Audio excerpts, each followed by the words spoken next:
कला को या कलाकार को किसी धर्म से जोड़ते हैं, मैं समझता हूँ भारत के मूर्खतम लोगों में, शब्द आप समझेंगे, मूर्खतम लोगों की श्रेणी में सबसे निचले पायदान पर वो रहेंगे। इसलिए कि कला और कलाकार ये दोनों धर्म से, जात से, क्षेत्र से, भाषा से ऊपर की चीज़ कहलाती है। आप देखेंगे, आप साउथ के कलाकार हैं, साउथ के लीडर को कोई वोट देता है हमारे यहाँ? नॉर्थ में नहीं देता, लेकिन साउथ के कलाकार को लोग देख रहा है। इसी तरह से पाकिस्तान के कलाकार को लोग देख रहा है। अगर पाकिस्तान का कोई नेता कुछ बोल दे तो उसका पुतला जल जाएगा 2 मिनट में, लेकिन कलाकार को लोग देख लेते हैं, सुन भी लेते हैं। और कईयों को तो यहाँ आवास पर क्या बोलते हैं, वो नागरिकता भी दे दिया गया है। इतना लोग कलाकार से प्यार करते हैं। तो जिस सरकार में पाकिस्तान जैसे देश के कलाकारों को नागरिकता दी जा सकती है, उस सरकार का सेंसर बोर्ड बना हुआ है, सेंसर बोर्ड ने अप्रूव्ड कर दिया, पास कर दिया। अब जो लोग विरोध कर रहे हैं वो तो हमारे मोदी जी का विरोध कर रहे हैं, इसका मतलब प्रधानमंत्री जी का विरोध कर रहे हैं, उनके सरकार का विरोध कर रहे हैं, भारत के संविधान का विरोध कर रहे हैं, अभिव्यक्ति की स्वतंत्रता का विरोध कर रहे हैं। ये तो एक पहलू है। इससे भी बड़ी बात कि जो लोग विरोध कर रहे हैं ये कहकर कि भगवा वस्त्र का अपमान है, वो लोग स्वयं भगवा वस्त्र का विरोध कर रहे हैं। इससे पहले भारत के लोग भूलने की बड़ी बीमारी हमारे यहाँ भूल चुके थे। मेरे जैसा आदमी सोशल मीडिया पर एक्टिव रहता, आप लोगों के बीच हमेशा रहता, अखबार भी पढ़ता है। मेरे जैसे लोगों को नहीं पता था कि इससे पहले भी कोई हीरोइन हमारी जो है वो भगवा पहनकर आई थी क्या, इससे पहले भी किसी हीरो ने इस तरह का अपमान किया था क्या। लेकिन विरोध करने के बाद पता चला कि एक दो नहीं साहब, यहाँ तो 50 ऐसी फिल्में आई हैं, और खास करके भाजपा के नेता, प्रदेश अध्यक्ष, सांसद सब लोग इस भगवा के अपमान में शामिल हैं। तो भैया ये तो और ज़्यादा अपमान हो गया। काहे कोई ऐसा छेड़े, मधुमक्खी के छत्ते में वो क्या बोलते हैं, मारना जो है ढेला मारने बराबर हो गया। लोग सवाल ये भी कर रहे हैं कि हिजाब पहनो उस पर विवाद, बिकनी पहने उस पर विवाद, तो बिकनी पे विवाद। देखिए फिल्म पे तो विवाद किसी धर्म वालों को करना ही नहीं चाहिए। हाँ। अमिताभ बच्चन अल्लाह रखा, वो कुली फिल्म में तो बड़े के मुसलमान हैं। हाँ। तो क्या वो मुसलमान है क्या? कलाकार का कोई धर्म नहीं होता साहब। वो कब जो है मुसलमान बन जाए, कब नकाब पहन ले, कब वो अजान देने लग जाए, कब पूजा करने लग जाए, कब भगवान के पीछे खड़ा हो जाए, कब भगवान का विरोध करने लग जाए। सवाल नास्तिक भी तो होता है। सवाल ये भी है कि भगवा रंग का जो ठेका ले रखा है वो सिर्फ हिंदू धर्म के ले रखा है। नहीं, भगवा रंग तो हमारा रंग है। पहले तो यही फैसला हो कि भगवा रंग किसका है। किसी का कॉपीराइट अगर होगा तो साबित करना पड़ेगा ना। हमारा अगर कॉपीराइट की बात आए तो भगवा रंग पर तो हमारा कॉपीराइट है। बोलिए क्यों? आप सिर्फ भगवा को इसलिए करते हैं कि आपका झंडा है या संत लोग पहनते हैं। हमारे यहाँ तमाम खानकाहों के जितने गद्दी नशी हैं सब भगवा पहनते हैं। चिश्ती रंग है साहब, खूब लोग पहनते हैं, पगड़ी भी बांधते हैं, एक बात। लेकिन इससे बड़ी बात कर रहा हूँ, हमारे दस्तरखान की जीनत जो है वो भगवा रंग है। हम तो जर्दा पुलाव खाते हैं, हम तो हलवा भी डालते हैं। पहले सुनिए, वो अभी गाने पर पहले भगवा रंग, ये किसी का कॉपीराइट नहीं होता। बौद्ध बनते हैं उनका भी वही रंग, और जो मज़ार में बैठे हैं वो भी वही पगड़ी और कुर्ता। तो ये रंग का कॉपीराइट थोड़ा ना कि मेरा है कि तेरा है, सबका है, किसी का अपना नहीं है। जिसको जो पसंद है वो पहने। दीक्षित है वो, हाँ, और वो उनका आश्रम भी बंद है, वो फरार हैं, उसको तो पकड़ नहीं पाए हैं भारतीय पुलिस या भारत के हिंदूवादी हैं, लेकिन वहाँ लिंगरी पे पहुँच गए हैं बहुत जल्दी से। अब ये तो पुलिस पर सवाल है, जुडिशरी पर सवाल है आपका कि किसको पकड़ रहे हैं किसको नहीं पकड़ रहे हैं। लेकिन एक बात मैं बता रहा हूँ, एक बात सब लोग नोट करें, आपके व्यूवर भी समझेंगे कि सत्ता पर जो लोग भी होते हैं, इतिहास साक्षी है, सत्ता के मुख्य पद पर जिस धर्म पर आस्था रखने वाले लोग होंगे उस धर्म की रक्षा होगी, और उसके अतिरिक्त और धर्मों के लोगों को कहीं ना कहीं परेशान किया जाएगा। ये इतिहास साक्षी है, गवाह है। ये ह्यूमन नेचर है, ये मानव प्रवृत्ति है।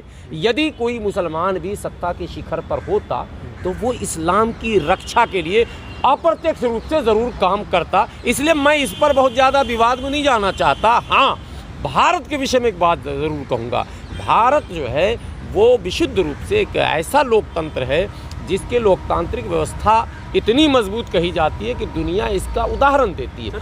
ऐसे में यहाँ के शासक वर्ग अगर खुलेआम किसी धर्म विशेष का बचाव या उस धर्म गुरु के जुर्म करने पर भी उसका बचाव करते हैं तो मैं समझता हूँ कि ये कहीं से भी उचित नहीं है, और संविधान पर आस्था रखने वाले लोगों के लिए चिंता का विषय है। महान थे, वो कह रहे हैं शाहरुख खान को पाकिस्तान भेज दो।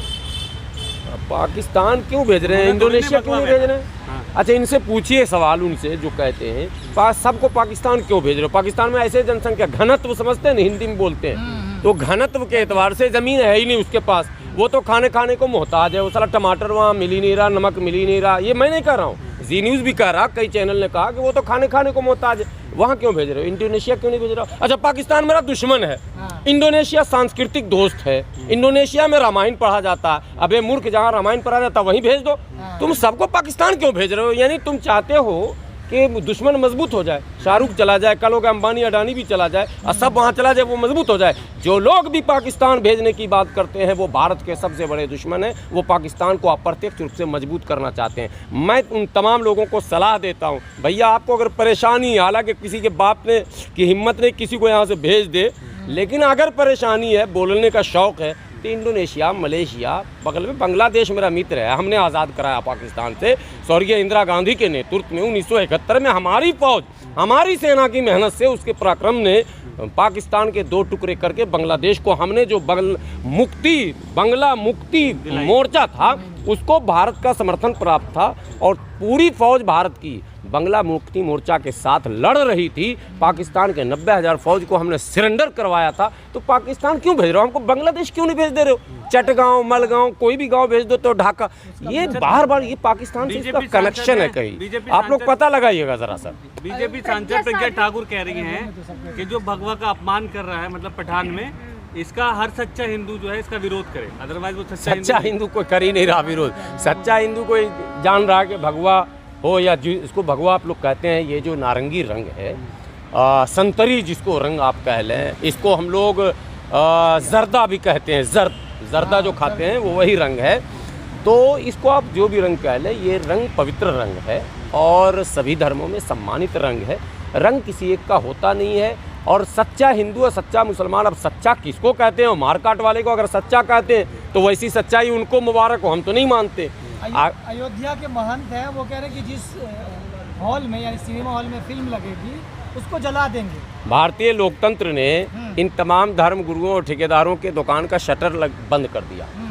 और जो लोकतांत्रिक लड़ाई चली है, संवैधानिक लड़ाई चली है, विशेषकर SC, ST, OBC और माइनॉरिटी का जो गठबंधन बड़ी तेज़ी से, जो पिछले दिनों आपने रामलीला मैदान में भी देखा होगा, 2 दिवसीय सम्मेलन, और ऐसे कई सम्मेलनों का लगातार आयोजन हो रहा, आज भी हुआ है।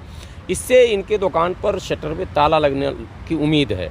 अब ये इनके पास कोई सहारा नहीं है। वो आप देखते हो, भीख मांगने वाला कहता है राम के नाम पर दे दे, अल्लाह के नाम पर दे दे, कोई सहारा ही नहीं है देना आम आदमी को। वो चाहे तो अपने चेहरे के नाम पर मांगे, भाई मेरा हाथ कटा दे दो, मेरे पास पैर नहीं है दे दो, लेकिन नहीं, वो कहता अल्लाह के नाम पर दे दो, राम के नाम पर दे दो। यही तो हो रहा है ना। तो इनको भी सहारा चाहिए। ये सब सहारा, बेचारे बेसहारा हैं, आप लोग इनके पीछे पड़े रहते हैं। बेसहारा को किसी का सहारा लेने दीजिए, क्यों परेशान? ये सीजन चल पड़ा है ना कि बॉयकॉट गैंग बॉलीवुड फिल्म का खास कर किया जा रहा है, करता है, कोई पठान होता रहता है। देखिए, वही तो बोल रहा हूँ कि दुकान तो चलनी चाहिए ना।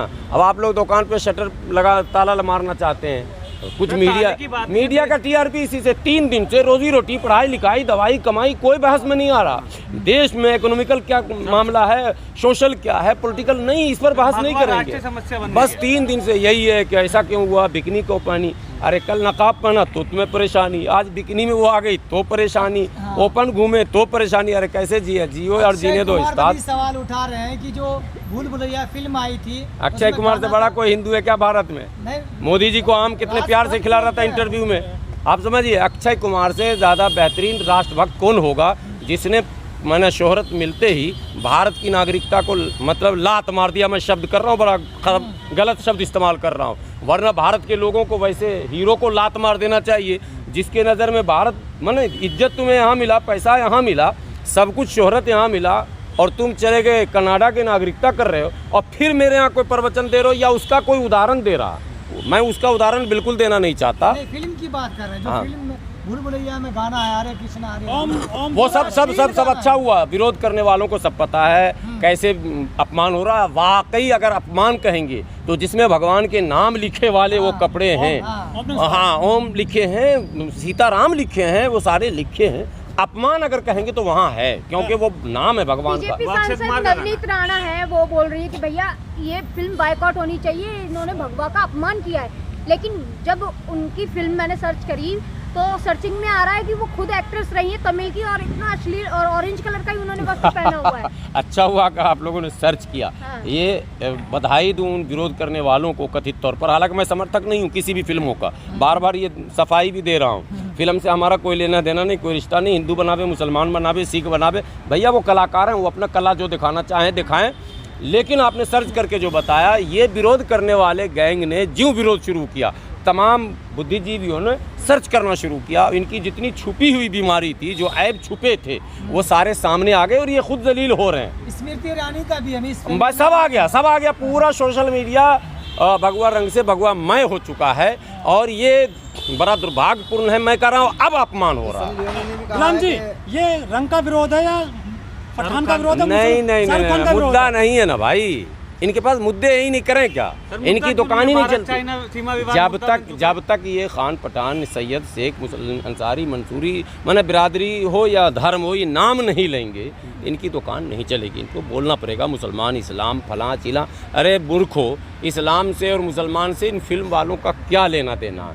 इस्लाम तो इन चीज़ों को खुद ही रोकता है कि भाई अश्लीलता न फैले, बुराई न पाए, इसको हम लोग बुरी गलत तो खुल के समर्थन कर रहे हैं, जो समर्थन कर रहे हैं उनको भी मैंने कहा कि तुम्हें क्या जरूरत पड़ी। नहीं, कुछ सरफिरे मुसलमान नौजवान हमारे जो पश्चिमी यूपी में लौंडे कहते हैं ना, ये सरफिरे, ये क्या है, सोशल मीडिया पर अगर किसी ने विरोध किया, सलमान का क्यों विरोध किया, उसके समर्थन में आवे, तेरे समर्थन में आने से क्या होगा? तू फिल्म के समर्थन में है क्या?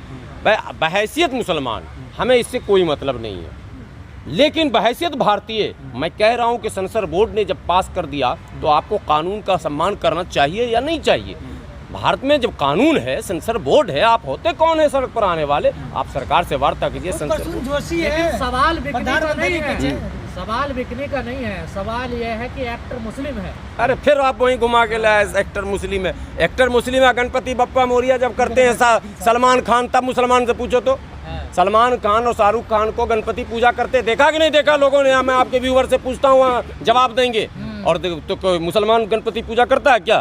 तो फिर ये कौन से मुसलमान? अरे ये क्यों चक्कर पाल रहे हैं? सेंसर बोर्ड की बात कही, एक्टर हिंदू मुसलमान नहीं होता, वो सबको लेकर चलता है। भारत की